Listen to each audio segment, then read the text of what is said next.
looking at that, I'm just curious how you've dealt with all these remarkable achievements. Sheikh Hamza, say one thing. Oh, you know, and I have had a very varied life. You know, someone who finished his education, got a degree, but at the same time played international cricket. So normally when you play international sport, you have to be very focused. And it's to excel, you know, to become the best in your country, you really have to have that tunnel vision. And normally it's very difficult to study. You can't do two. Most international sportsmen actually do not finish their studies. So because I did the two, I had, you know, I had a bigger perspective of life. So if you all you do is play sport all the time, and you know you have no other perspective in life, so everything becomes that sport. And so when you excel in it, you think, you know, you've conquered the world. And there's always a chance that you will, you know, you will have arrogance in you because you're so much better than the other players. So, you know, it's a very natural thing when you excel as a sportsman and you reach the top. So others are not as good as you, and because that's your world, you have this a chance of, in my opinion, what is the worst quality in a human being? Arrogance. You can get arrogant. On the other hand, I played almost 2 decades of sport. So in that period, lots of ups and downs. That also tells you a loss. You know, when you fall, it leads to a lot of soul searching. When you go into the cycle of up and down, you know, when you reach the top and then you have setbacks, and over 20 years I had lots of setbacks. I had a lot of successes, but a lot of setbacks. So during it teaches you a lot. So you do not eventually lose your, you know, when you go up, your feet stay on the ground, because you know that, you know, you're not always going to stay up there. So that's one.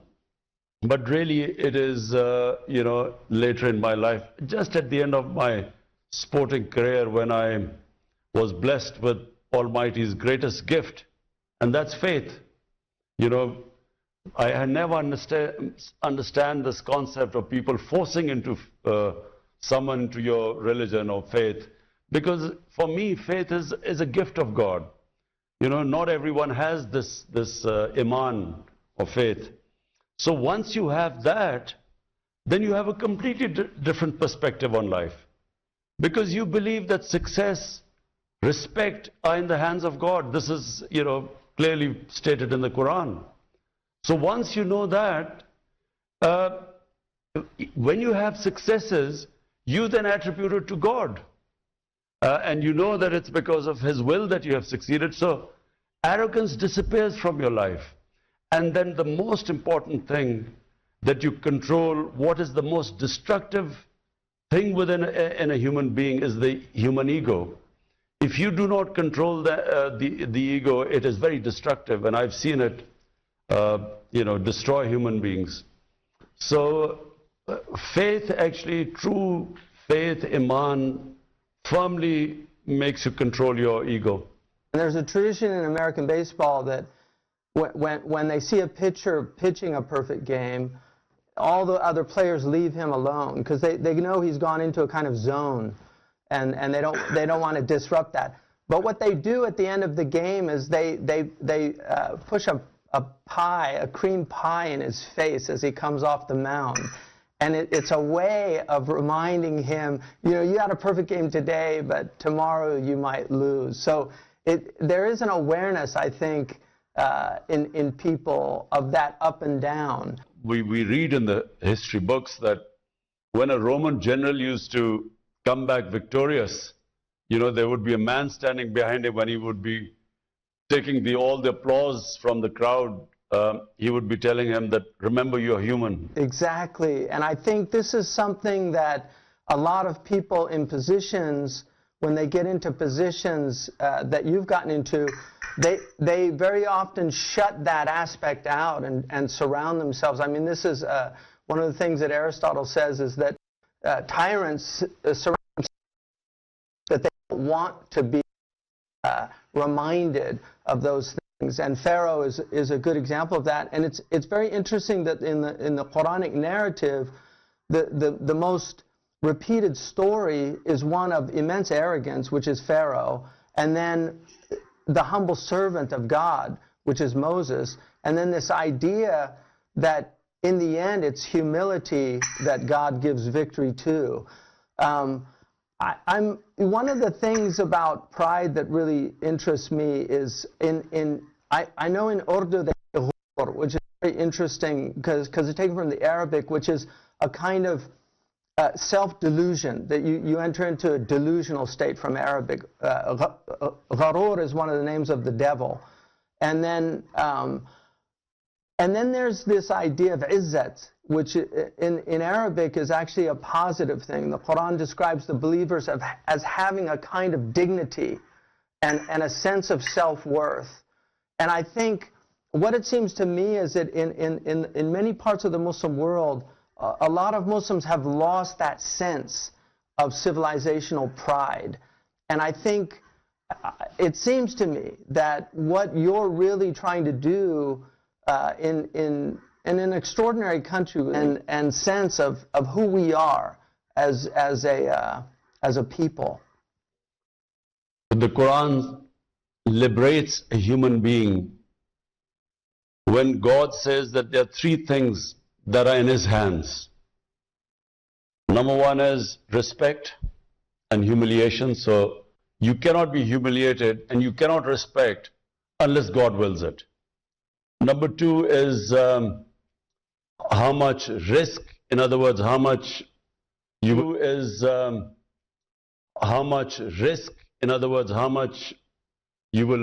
the sort of money you will have in life, how much you will make in life, that is in also in God's hand. You can only strive, but He is the one who will determine how wealthy you will become. And third is life and death. That's in God's hands. So in my opinion, these three areas are which give us greatest concern. We are scared of dying, we are scared of being humiliated or being deprived of a livelihood. So in my opinion, when you have faith, you have complete belief that the things that cause you the greatest fear are in God's hands.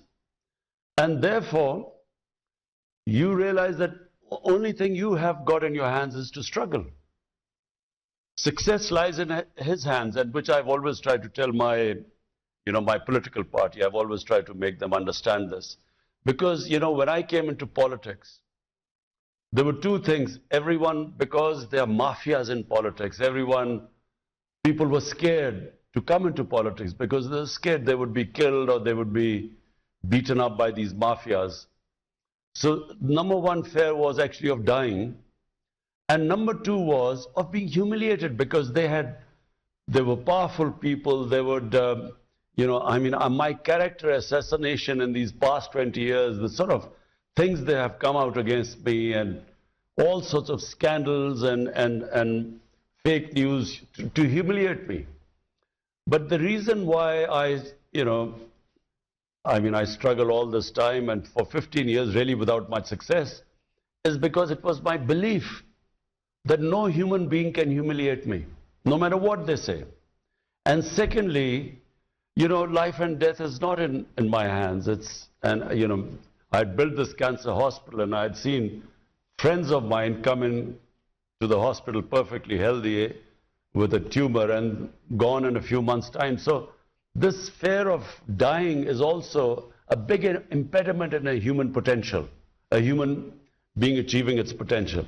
But the important thing which you said was pride.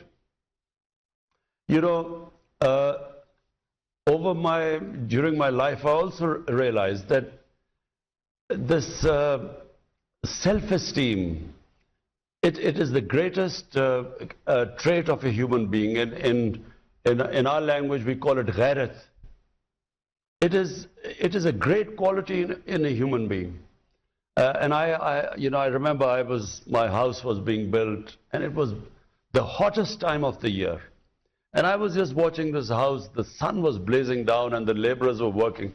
And there was this one guy, young man who was his shirt was drenched with sweat. And he never once stopped working, whereas others would sit in the shade for a while, have a glass of water and then come back. So at the end of the day, when he finished, I went in and handed him some money, which would have been a lot of money for him. And he asked me, he said, "Why are you giving me this money?" I said, "Because, I saw you the way you worked." He said, "The work I did, I've been paid for. And please keep your money." So the respect I had for this ordinary laborer was much more than so many rich people I've met in my life, who just do not have this self-respect and this dignity, or ghairat as we call it. And you're absolutely right that, I find people, who have dignity and respect, no matter whether they have money or not, they command respect. You respect them. It reminds me, I took my sons to Uhud to visit Sayyidina Hamza, and there were very few people there, but there was a man selling candy. He was a little like a Bedouin man, and he was selling candy on a little cart. And so I wanted to get my boys something sweet at the place, and they had 10 riyals. And the candy was only like 2, I think, riyals. And I told the man, "Keep the change." And he said, "No, the candy's only 2 riyals." And I said, "No, it's all right. You can keep it." He said, "Look, I'm not a beggar. This is my job. And it's only 2 riyals." And he refused to take like what I was looking at as charity because of exactly what you're talking about. And that is something I think God loves. It's that dignity that you carry with you. The Prophet ﷺ said in a very interesting tradition for me, I think, he said, "The believer, al-mu'minu la yudhillu nafsa." The believer should never humiliate himself. And that gets to what you just said, is that really it's we who humiliate ourselves. Nobody can humiliate you if you have that dignity. They can attempt to take it away from you, but they can't.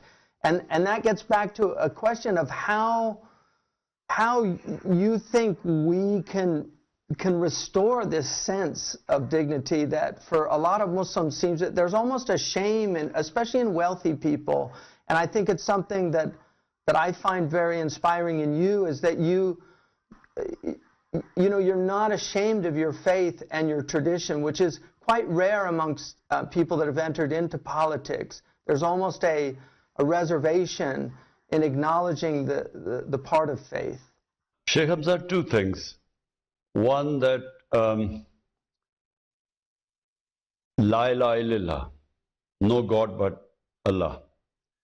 That in itself gives you dignity. The motto of my party, when I started my party 25 years ago, is Iyyaka na'budu wa iyyaka nasta'in. You alone I worship, you alone I ask for help. You see, in my opinion, true faith, Iman, that in itself gives you dignity. Because just the fact that you don't bow in front of anyone but the one, that is a liberation of a human being. Young people ask me about who do I respect, or what is the concept of richness. You see, for me, someone who is rich is someone whose conscience has no price. You can't buy them. And that's what I mean, and you talked about the candy man and I talked about this laborer. People who don't bow in front of anyone, who do not allow their dignity, lose their dignity, whatever happens. They are the ones who command respect. And if I read this book after it's called the Arab Conquest. It's after our Prophet, after his death. the way the Arabs spread all over the world. And it's very fascinating if you read that. It was not, they didn't have any technical advantage over all the people they defeated. The Mongolians, for instance, they also had conquered half the world very quickly, but they developed a certain form of warfare. They had these special bows which used to shoot arrows much further than anyone else. They had these special horses and a war technique. But these Arabs had nothing. They were the same Arabs who were insignificant in front of Persian and Byzantine empires. So, but when you read about it, they were liberated souls. They were fearless. They were fired with a higher imagination. And this is the basis of, if one sports team is very talented, the other sports team has self-esteem and respect, they have pride, they will beat the talented team. And I've seen this more often in my life. And this is really it. The problem when you say about Muslims and rich Muslims and wealthy Muslims, I've seen them lose their pride. I've seen them, become servants of wealth. Their wealth has made them, enslaved them actually, and they stick to their wealth thinking that's everything. So this is unfortunate. In our Muslim world, we have very few leadership in the Muslim world, which actually is truly liberated. Yeah, okay, leadership, and this is something also really of great interest to me. One of my teachers is Sayyid Naqib al-Attas from Malaysia, who I think is a brilliant philosopher, but he wrote a book called Secularism, which he identified as what he felt was one of the fundamental problems in the Muslim world, is the secularization of the Muslim mentality and this loss of the sense of the sacred. And I think even a lot of people here recognize that, that a lot of the problems in the world are a result of seeing the world as a commodity, seeing it as something that you simply consume, and there's a type of human arrogance that goes with that. But one of the things that he said, he basically argued that the biggest problem in the Muslim world was a confusion of knowledge. And he said the confusion and error in knowledge created a condition for what he called the loss of adab within the community. And that condition arising out of 1 and 2, the confusion and error in knowledge and then the loss of adab, has led to a rise of leaders who are not qualified for valid leadership of the Muslim community and who do not possess the high moral, intellectual, and spiritual standards required for Islamic leadership. So he makes an argument that it's really a confusion of knowledge. And I think one of the things that you and I share is trying to restore knowledge as a basis for as a starting point, really. And so I know that you have the university that you've been working on in Pakistan, among other amazing things. I mean, I've followed some of your political career, and I think like the reforestation project is a really interesting project, trying to bring back the trees that have been lost. Ibn Khaldun mentions that when the Arabs went across from across Africa, he said that a squirrel could literally go from Egypt to Morocco without touching the ground because there were so many trees. So we've seen a real loss of that. But I'm curious just how you see the centrality of knowledge and restoring that as part of this restoration of civilizational pride for a community. You're right about, when you have total divorce from the sacred and you just operate on the material, and which is basically what is happening. And then with the problems because of that, for instance, I mean, this big environmental disaster in the world, which is called climate change, is purely because human beings have moved so far away from the sacred. And sacred basically means being humane, thinking about others. It means, the saying of a prophet, peace be upon him, that you live for the next world as if you'll die tomorrow, for the next world. So your deeds should be such that if you die tomorrow, you can stand in front of the Almighty and be held accountable. But live in this world as if you will live for 1,000 years. So whatever you're doing right now, you should think the repercussions it will have on humanity for another 1,000 years. So it's one of the greatest statements, about, it just completely envelopes everything about environment, about how we should be treating the way we live on this earth. So that also, I believe this whole environmental movement is sacred. Wherever you think about other human beings, you are, because God, whatever you do for God's, if you want to get close to the Almighty, you have to be humane. So what I find, unfortunately, basically the leadership that comes up through this political system, they just are too divorced from Iman, from tenets of their faith. And so basically they come in for power and then they compromise for staying in power, and power is for personal benefits. And it's all over really. Most of the politicians, very few politicians I find come with a specific objective of looking after humanity. Their main objective is the benefits of power, and most of the developing world, it is coming into power for self-interest, how much money they can make. So unfortunately, there are very few Mandelas, someone who came in for a higher cause. And our great leader, Jinnah, who was the founder of Pakistan, someone like him who, came in and sacrificed himself for this great cause. Which is why politicians are looked down upon in the world, because they say they're coming to help the people, and they really help themselves. This is a huge problem, and I think it's interesting from a spiritual perspective.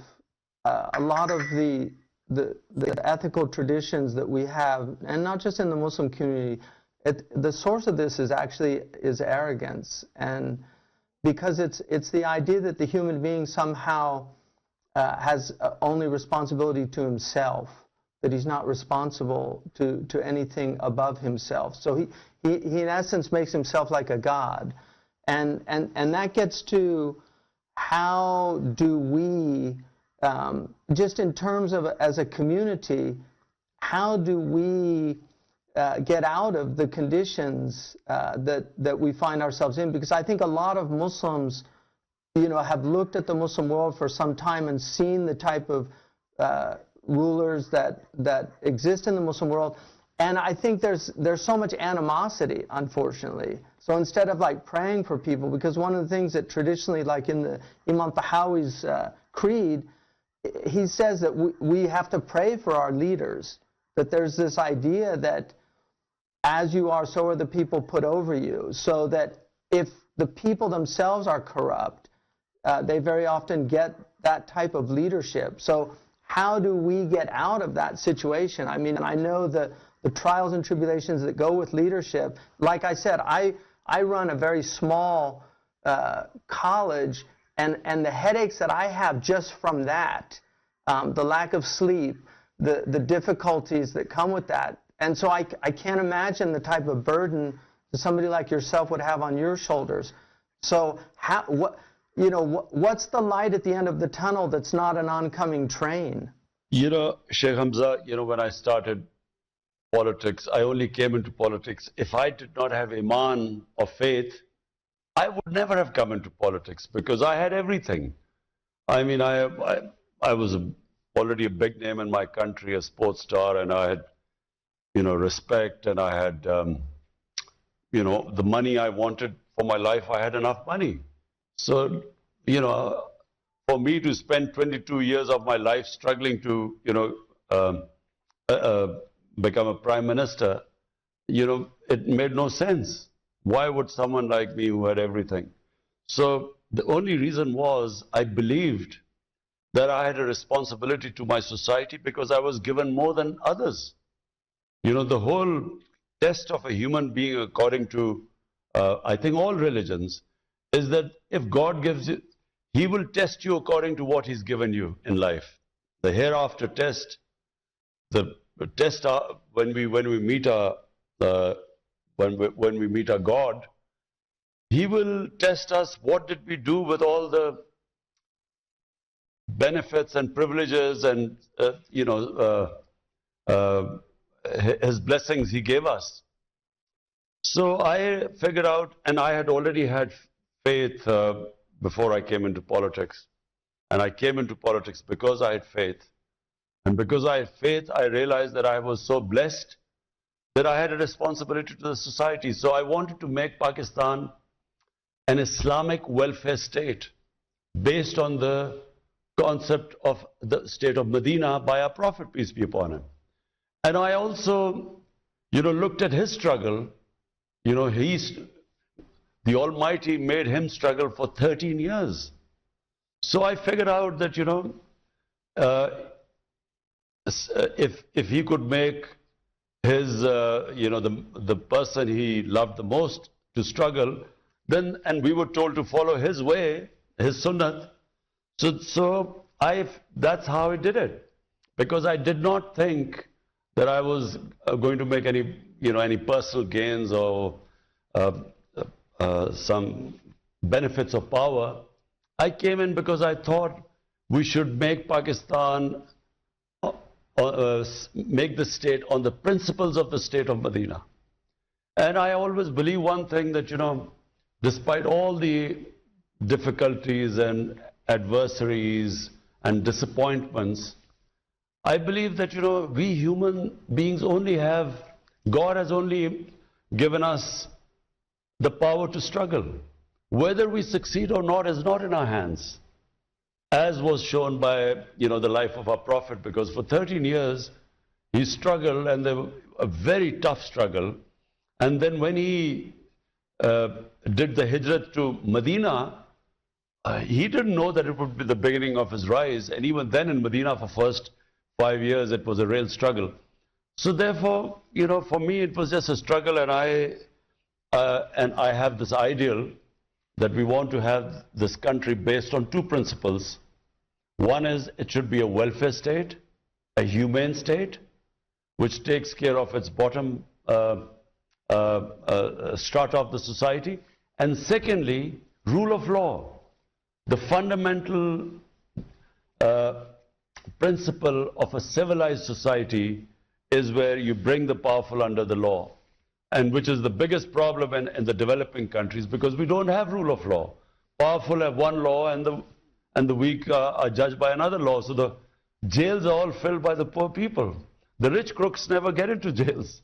So these two concepts are the basis of what my struggle is about for Pakistan.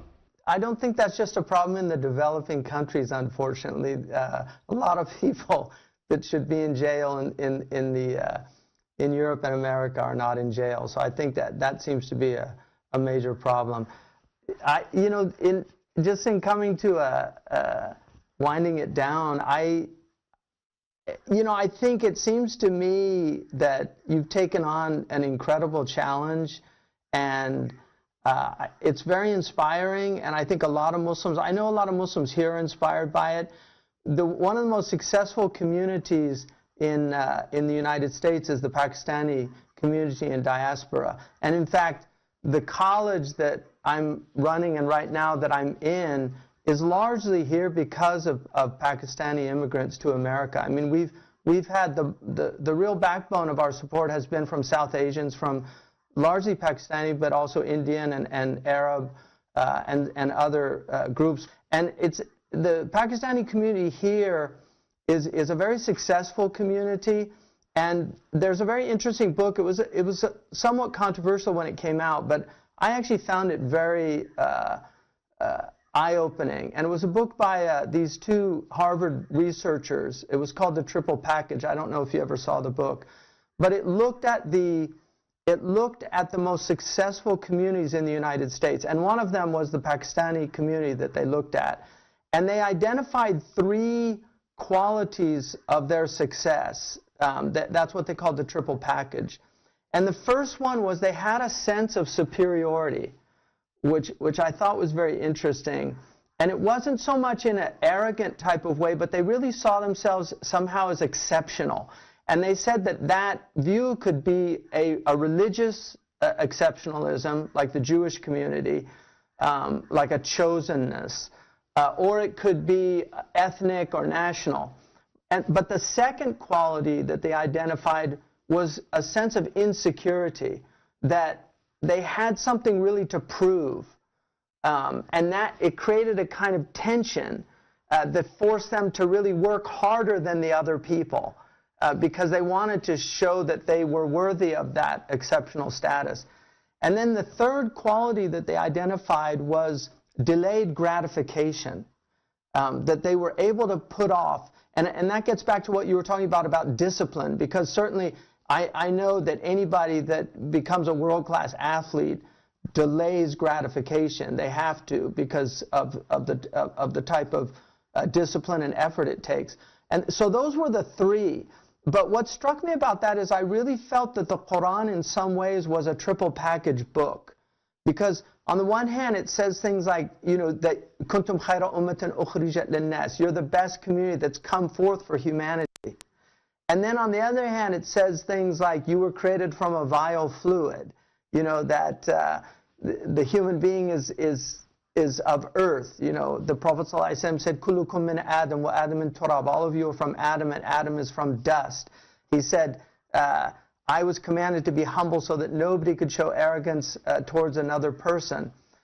And then the third thing was this delayed gratification, which the Quran in so many verses tells us to put off for what's coming, that not to take things now. So I feel those three things, the restoration of that in your country, I think it seems to me that you yourself display those qualities, and how we can restore that in the greater community seems to be the challenge that we face. You see, Sheikh Hamza, I feel that in Pakistan,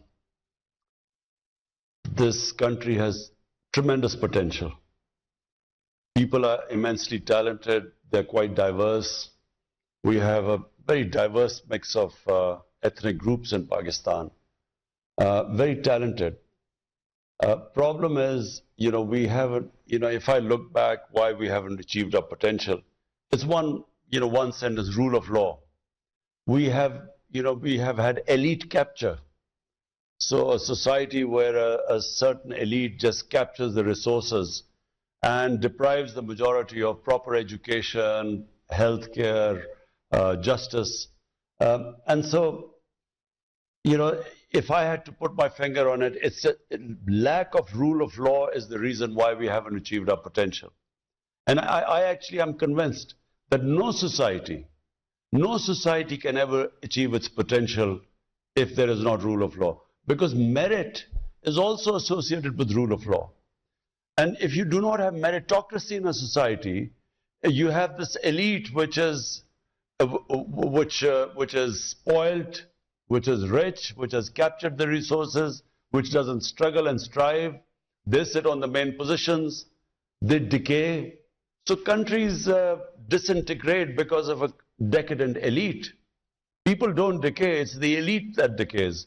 And what our Prophet showed in Medina was that, he brought in a very selfless, an elite which looked upon him as a role model. All of them became leaders, and they just lifted the character of the entire nation and the potential, unleashed the potential. Because all of us have tremendous potential. But we have imposed chains on us which stops us from achieving the potential. Our great poet Iqbal, he was, our greatest poet of this last century. He came up with the concept of the Shaheen, the eagle. That eagle flies, soars above the rest because it breaks the shackles which keeps others grounded. And all these shackles of materialism, these false gods of power, and all these things that keep us grounded. And basically that's what happened when the Prophet set up the state of Medina. He unleashed the potential of these people who were nothing before and all became, the leaders of the world. So I believe Pakistan is in the same situation. We have this, people have great potential. They go outside Pakistan, they have a level playing field, they excel. But in this country, it's a system does not allow them, as I said, this elite capture, where the education, quality education is only for a small, maybe 1%, 1.5%, the rest do not have access to it. And similarly, they don't have opportunities, don't have level playing field. So what I feel is that by two things, and this is the struggle going on right now in Pakistan, but winning the struggle will unleash the potential of this country. And secondly, to lift the people out of poverty. So we've, in the country's history, we've started the greatest welfare plans, programs ever in our history. We are spending most money on the bottom people to sort of raise their levels.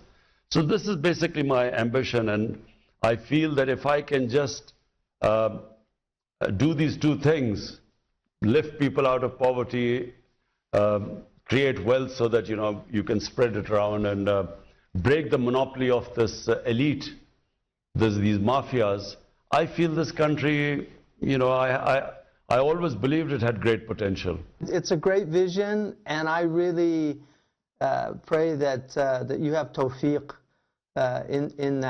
in realizing that. There's a novel that was written here, and I think they made a film out of it called The Reluctant Fundamentalist, about a Pakistani who had a bad experience in America. And when he ends up going back to Pakistan and being a teacher, but one of the things that he said in a class to his students, that in America they have this thing called the American dream. And then he asked the question of what's the Pakistani dream? And I think you've articulated a very powerful Pakistani dream that, inshallah, I really hope that it's realized in your lifetime, that you see the fruit of the labor. And it seems to me to be a struggle against arrogance and haughtiness. Because people that see themselves as above the law are arrogant people. Yeah, and so I think pride is definitely that negative, ghurur, is what we're up against and what we have to fight in ourselves. वज़ीर-ए-आज़म इमरान खान का अमरीकी scholar Sheikh Hamza Yusuf को interview आपने मुलाहिज़ा किया, जिसमें उन्होंने मुख्तलिफ नौइयत के उनसे सवाल किए। वज़ीर-ए-आज़म इमरान खान ने अपनी ज़िंदगी के बारे में उनको बताया और ज़िंदगी में आने वाली मुश्किलात और उसके बाद कामयाबियाँ और मुख्तलिफ उमूर पर गुफ्तगू की।